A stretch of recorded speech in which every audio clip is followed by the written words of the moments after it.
Hello, my name is Dr. David Ndegwa of Jaramogi Oginga Odinga University of Science and Technology in Bondo, Western Kenya. Welcome to this session. We have our guests from Eco Sandals in Nairobi, and I would welcome them to introduce themselves, and then they can tell us more about their company. My name is Joe Dediambo, consultant for Eco Sandal. I'm going to represent Eco Sandal today for this interview. Okay, I'm Rose, as you have heard. I'm a friend of the Eco Sandals, and I'm a teacher by profession. Okay. Yeah, thank you. Okay, thank you. Thank you very much for the introduction. So, George, maybe you can tell us a little bit more about the Eco Sandals, a bit of the background. Who are you? What do you do? And yeah, how is the company doing? Eco Sandal is an interesting story. As the name suggests, eco, it means environmentally friendly. So Eco Sandal is a social enterprise that actually turns trash into cash. That's when you go through this, you'll realize that Eco Sandal actually deals with the trash, something that has been spent and is out of use. That is what it turns into cash, and the process supports the environment activities and the local community.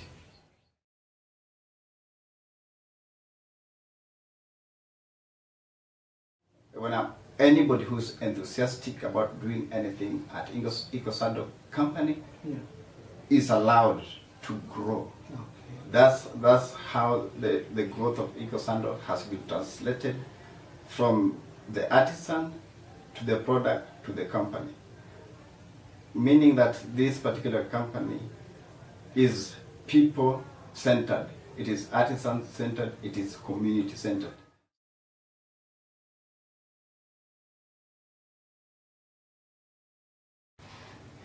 At 25, the company is all about production. So we have 15 people working on production floor.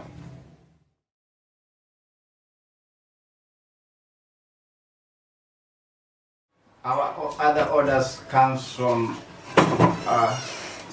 international online marketing, which means that there is also a team that is responsible for doing online marketing.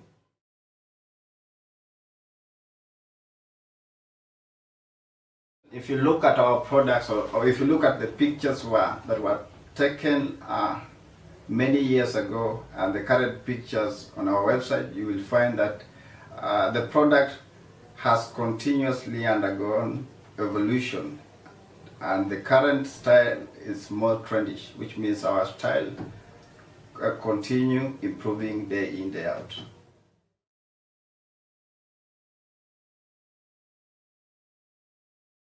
The thing that has made Eco Sandal success, that the type of management system that has been put into place is one that engages the workers, the artisans themselves, so that when a worker feels that he's part of it, then the manager will not have a hard time managing the worker.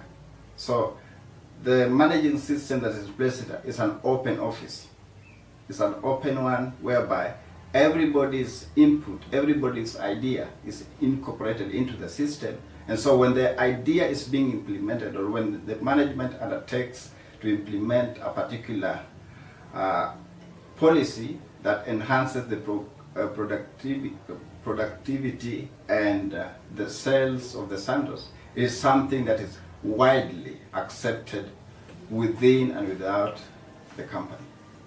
Now, if somebody has a noble idea like inventing a new style of sandal, and let's say that there is a particular manager that cartels people down his management, and this worker is not able to get a way of relaying his idea, then this idea will never grow, it will get killed.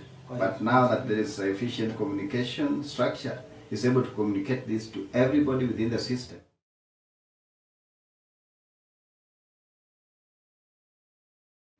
What would you say has made Ecosando a success where others have failed, from your perspective? What I can say is this, that the management system, or how the managers, the CEOs work with the workers or employees matters a lot, and that will make it to shoot further. As well, when we have these employees, when they are motivated in a way, that will make them work effortlessly without looking somewhere else.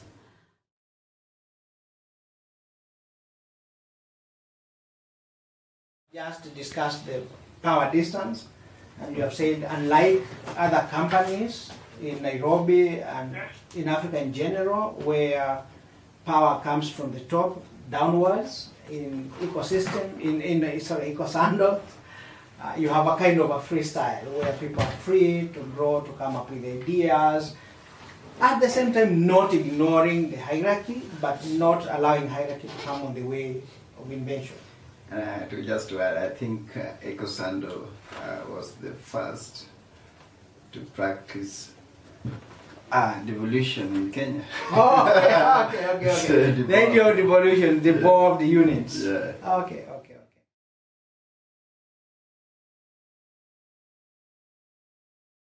Fine, let's come to the second point of collectivism. How does the company deal with the different languages in the company, different ethnic groups, different people? How do you interact? How do you work together? People with all different interests, different backgrounds, different worldviews. How does it work?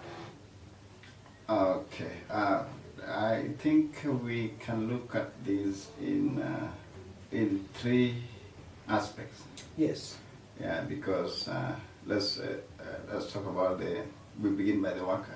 Yeah. The worker, as I said before, they are from local community. I'm not just, if I talk about community, I'm not particularly speaking about a particular ethnic group. Yeah.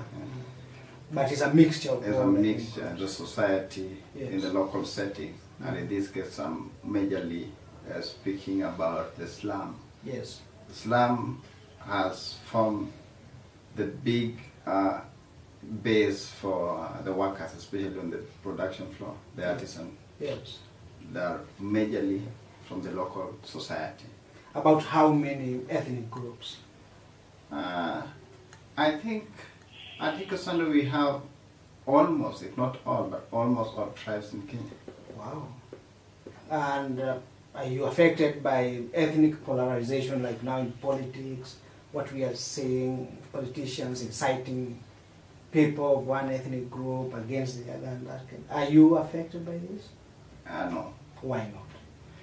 Because once Ecosando incorporates workers into the system, it trains them how to live as one people.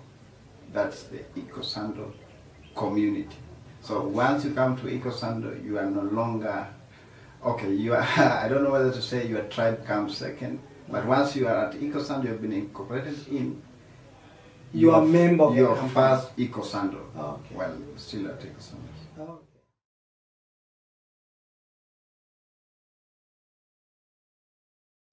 Do you work as a team in Ecosandos, or everybody does their thing and then you come together at the market stage?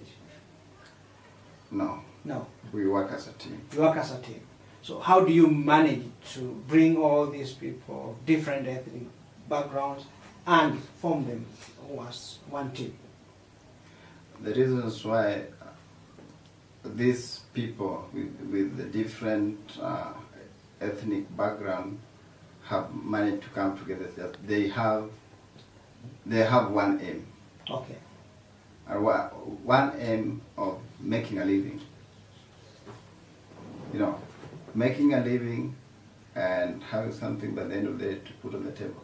That's what brings them together. Yes. So when everybody works with the same aim, same goal. It doesn't matter where they come from.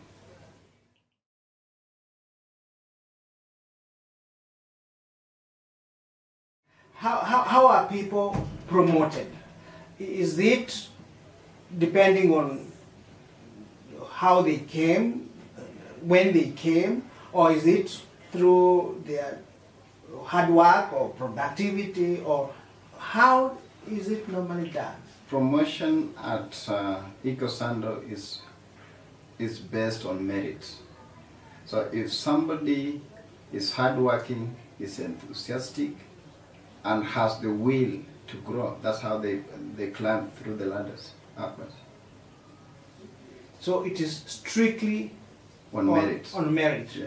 It's not on who brought you, It's not how about educated you are, which family you come from, which part of the country you come from, which language you speak, and that kind of thing. And that's why I started with saying that we are lucky, because normally when a company has already been infiltrated by relatives of people who work there, it will encourage such unfortunate incidences. But Ecosando is fortunate enough not to have found this happening.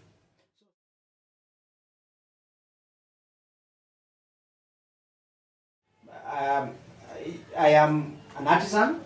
I really don't like what the manager is doing. Are people free to air these, or how do you handle that, such disagreements? Ecosando has a system whereby if a worker who is lowly placed as compared to a manager have issues, when the issue cools down, the worker walks to the manager's office if it's got the problem with the manager, or if it's got problem with the production head. The first time works, they sit down and sort it out. That's how it has always been done.